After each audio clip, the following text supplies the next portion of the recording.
Hi guys, this is Aamir Ahmed from hidden text solver. और आज का जो हमारा टॉपिक है उसमें हमने रेट 5 को डिस्कस करना है। तो जैसे कि आपने हमारे प्रीवियस वीडियोस देखी होंगी, उसमें हमने रेट 0 को जो है हमने कवर कर लिया है। उसके बाद हमने रेट 1 को भी कवर कर लिया है। रेट क्या होते हैं, सबसे पहले हमने इस वीडियो को बनाया था कि रेट क्या होता है। तो अब तक आप हमारी आई होप तमाम वीडियोज़ देखते हुए आ रहे होंगे इफ़ यू आर बिगनर, और आपको तमाम चीज़ें समझ में भी आ रही होंगी। इन केस अगर आपको कोई इशू है, कोई आपके पास मसला क्रिएट हो रहा है, चाहे आपके पास किसी प्रैक्टिकल इन्वायरमेंट में भी हो रहा हो, तो वो आप भी मुझसे डिस्कस कर सकते हैं।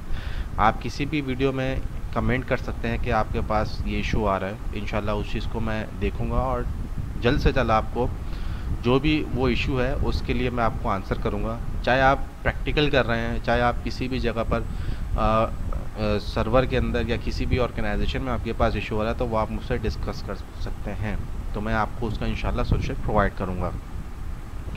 तो अभी आज का जो हमारा टॉपिक है वो हमारा रेट 5 का है। इससे पहले हमने बहुत सारे वीडियोस कवर कर ली हैं।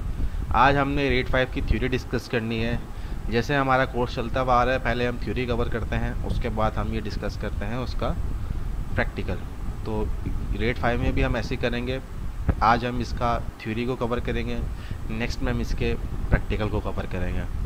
तो यहाँ पे ये एक वर्ड का डॉक्यूमेंट मैंने क्रिएट करता है। एज आई सेड कि ये कोई बुकिश डॉक्यूमेंट नहीं है, ये मेरा अपना क्रिएट किया हुआ है और इंशाल्लाह ये आपको बहुत अच्छे तरीके से समझ में आएगा। इनकेस अगर आपको चाहिए तो मैं आपको फॉरवर्ड कर सकता हूँ।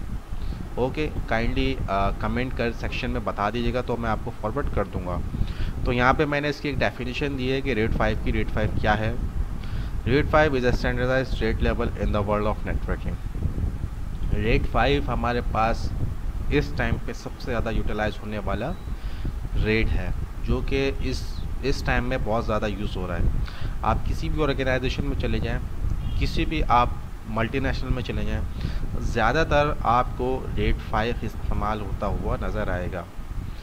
अब उसके रीज़न क्या है वो मैं आपको आगे बताता हूँ। फ़िलहाल अभी हम स्टेप बाय स्टेप चलते हैं। इट अलाउज 3 और more hard disk to combine and form a new logical disk. अब जैसे मिररिंग के अंदर हमारे पास 2 हार्ड डिस्क की रिक्वायरमेंट थी मिनिमम। उससे पहले हमारे पास आप जितनी हमारे 2 या 2 से ज़्यादा हार्ड डिस्क लगा सकते हैं रेट 0 के अंदर भी, वो उनकी मिनिमम रिक्वायरमेंट थी। बट रेट 5 की जो मिनिमम रिक्वायरमेंट है वो एटलीस्ट 3 हार्ड डिस्क की है, जिसको आप कंबाइन करेंगे और कंबाइन करने के बाद एक न्यू लॉजिकल डिस्क क्रिएट करेंगे।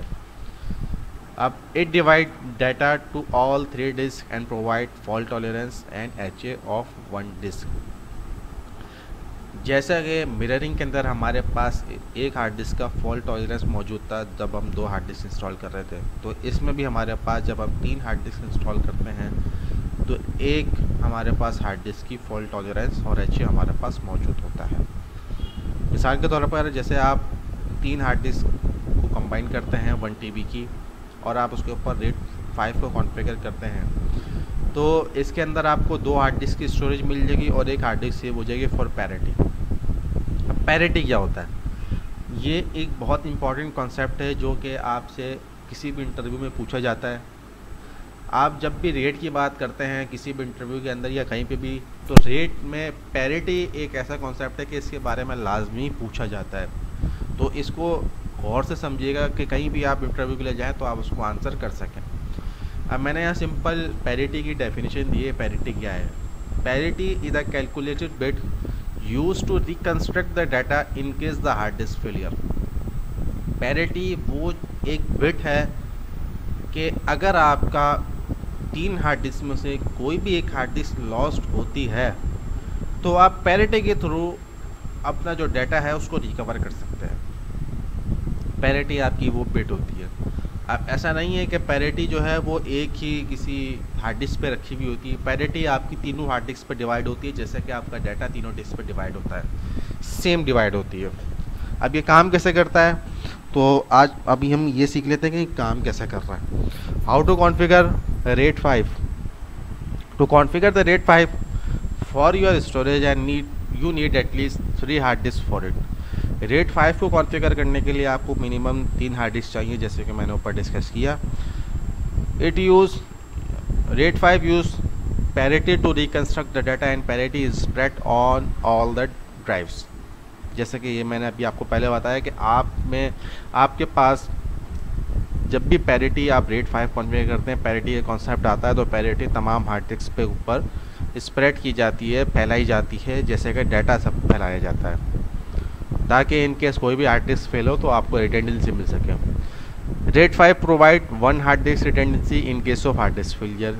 एक हार्ड डिस्क की आपको रिटेंडेंसी प्रोवाइड करता है, जैसे कि यहाँ पे मेंशन किया गया है, मैंने स्क्रीनशॉट आपके साथ लगाया इस डाटा के अंदर। डिस्क 1 हमारे पास मौजूद है, डिस्क 2 मौजूद है, डिस्क 3 मौजूद है। अब यहाँ पे हमारे पास डाटा रखा हुआ है, डाटा ए, डाटा बी, डाटा सी यानी रखा हुआ है, इसकी पैरिटी रखी हुई है। और उसके बाद डाटा सी रखा हुआ है, फिर पैरिटी है, फिर डाटा डी है। उसी तरीके से फिर सबसे पहले पैरिटी रख दिया, फिर डाटा ई रख दिया है, डाटा एफ रख दिया है। इस तरीके से डाटा को डिवाइड किया जाता है। मैं फिर पे आपको नीचे जाके थोड़ा सा पूरा एक कॉन्सेप्ट क्लियर कर देता हूँ। इसमें 2 हार्ड डिस्क का आपको स्टोरेज दिया जाता है और एक हार्ड डिस्क आपके पास पैरिटी के लिए छोड़ दी जाती है। Think of it like this in a simple way, RAID 5 minimum requirement is 2 hard disk for storage and 1 for parity, जैसे कि ऊपर डिस्कस किया। इसका एडवांटेज क्या है, ये जो मेन कॉन्सेप्ट है एडवांटेज का, हम इसको देख लेते हैं। जैसे कि RAID 1 में भी आपको नहीं मिल रहा था, RAID 0 में भी नहीं मिल रहा था, तो RAID 5 में हमारे पास इसका एडवांटेज ये है कि हमारे पास एटलीस्ट 66% की जो स्टोरेज है आपको मिल जाती है। एटलीस्ट इससे ज़्यादा भी मिल जाती है, बट एटलीस्ट 66%। जैसे कि अगर मैं यहाँ पे 3 हार्ड डिस्क की बात करूँ तो यहाँ पे आपको 2 हार्ड डिस्क मिल रही हैं। अगर आप मिररिंग के कॉन्सेप्ट पे जाते आपको यहाँ पे 2 हार्ड डिस्क के डाटा के लिए 4 हार्ड डिस्क लगानी पड़ती, बट RAID 5 में ऐसा नहीं है। आपको अगर 2 हार्ड डिस्क की डाटा चाहिए 2 हार्ड डिस्क के लिए, तो आपको यहाँ पे 3 लगानी पड़ेंगी, और यहाँ पर एक हार्ड डिस्क जो है वो आपको पैरिटी में चली जाएगी, रिटेंडेंसी आपको प्रोवाइड कर देगा, HA प्रोवाइड कर देगी आपको। ये एक अच्छा एक बेनिफिट है RAID 5 के अंदर। इसी वजह से जो RAID 5 है वो मेजॉरिटी ऑर्गेनाइजेशंस के अंदर यूज़ हो रहा होता है। अब पैरिटी काम कैसे करती है, हम पैरिटी को भी देख लेते हैं। पैरिटी क्या, अच्छा हमारे पास यहाँ पे XOR करके एक ऑपरेशंस होते हैं। ये थोड़ा सा एक डेप्थ में एक कॉन्सेप्ट है, मैं आपको सिर्फ इसका ऊपर से बता देता हूँ कि करता किस तरीके से। आपने देखा होगा जब आप बाइनरी आपने पढ़ा होगा या आप पढ़ेंगे इन केस, तो यहाँ पे अगर 2 वैल्यूज सेम होती हैं तो उसका जो भी आंसर होगा वो 0 होगा, और अगर डिफरेंट होंगी तो उनका आंसर 1 होगा। जैसे 0 0 0 0 1 0, ये बाइनरी के कॉन्सेप्ट्स हैं। बिल्कुल इसी तरीके से ये काम कर रहा था। फॉर एग्जाम्पल अगर आपके पास यहाँ पे डाटा में बाइनरी 0 है और यहाँ पे भी आपके पास बाइनरी 1 है, तो यहाँ पर आपके पास आएगा पैरिटी में पैरिटी आपकी 1 बनेगी। इन केस अगर आपके पास यहाँ पे ये हार्ड डिस्क फेल हो जाती है, मैं आपको थोड़ा सा टाइप करके बता देता हूँ रिटर्न करके। फॉर एग्जांपल आपके पास यहाँ पे डाटा में यहाँ पे 0 है और यहाँ पे आपके पास 1 है।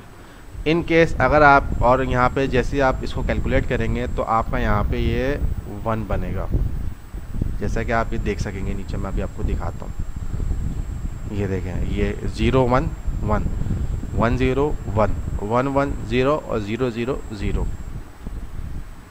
अभी आपका आ गया, यहाँ पे 0 है, यहाँ पे 1 है, तो आपका आंसर क्या आएगा 1।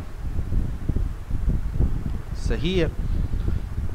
अगर आपके पास ये हार्ड डिस्क फेल हो जाती है, इन केस ये हार्ड डिस्क आपकी फेल हो गई, सही, जैसे ही हार्ड डिस्क फेल होगी तो यहाँ पे अब आपको नहीं पता या सिस्टम को नहीं पता कि यहाँ पे क्या बिट है, यहाँ पे किसी को बिट का नहीं पता। तो जब ये सिस्टम देखेगा कि यहाँ पे 0 है और यहाँ पे जो पैरिटी हमारी बन रही थी वो 1 है, तो सिस्टम क्या करेगा, वो समझ जाएगा कि यहाँ पे जब 1 बन रहा है तो इसका मतलब ये है कि यहाँ पे हमारे पास 1 है। क्यों? क्योंकि यहाँ पे हमारे पास 0 नहीं बन रहा, क्योंकि अगर सेम होता तो यहाँ पे हमारे पास 0 बनता। सेम अगर हमारे पास यहाँ पे वैल्यूज़ होती, अगर यहाँ पे 0 होता तो यहाँ पे भी 0 ही होता। हमारे पास वैल्यूज़ दोनों डिफरेंट है, 0 1 है, तो इस वजह से हमारे पास यहाँ पे 1 बना है, तो इसका मतलब है यहाँ पे भी 1 होगा। बिल्कुल इस तरीके से अगर आपके पास यहाँ पे 1 होता और यहाँ पे 0 होता और यहाँ पे जो आंसर बनता पैरिटी का वो 1 बनता, तो सिस्टम ऑटोमेटिकली समझ जाता है कि भाई यहाँ पे 1 आ रहा है इसका मतलब है, और यहाँ पे 1 है इसका मतलब है बीच में यहाँ पे 0 है, वो ऑटोमेटिकली समझ जाता है। उसको हमें आपको ये समझाने की ज़रूरत थी। इस तरीके से जो है वो डाटा आपका सिस्टम समझ के और रिकवर करता है। इस तरीके से हमारे पास जो पैरिटी है वो काम कर रही होती है। आई होप आपको ये बात समझ में आ गई होगी। इन केस नहीं समझ में आई है तो आप दोबारा से इस चीज़ को देख सकते हैं, वीडियो को समझ सकते हैं। फिर भी अगर आपके पास कोई इशू है तो आप कमेंट कर सकते हैं ताकि मैं आपको उस चीज़ को और क्लैरिफाई करके समझा सकूँ। तो आई होप आज की वीडियो आपको पसंद आई होगी। अगर आपको ये वीडियो पसंद आई है kindly like, subscribe and share और बेल आइकन को प्रेस कर दें ताकि हमारी जो न्यू अपडेट्स हैं वो आपको मिल सकें। Thank you, thanks for watching.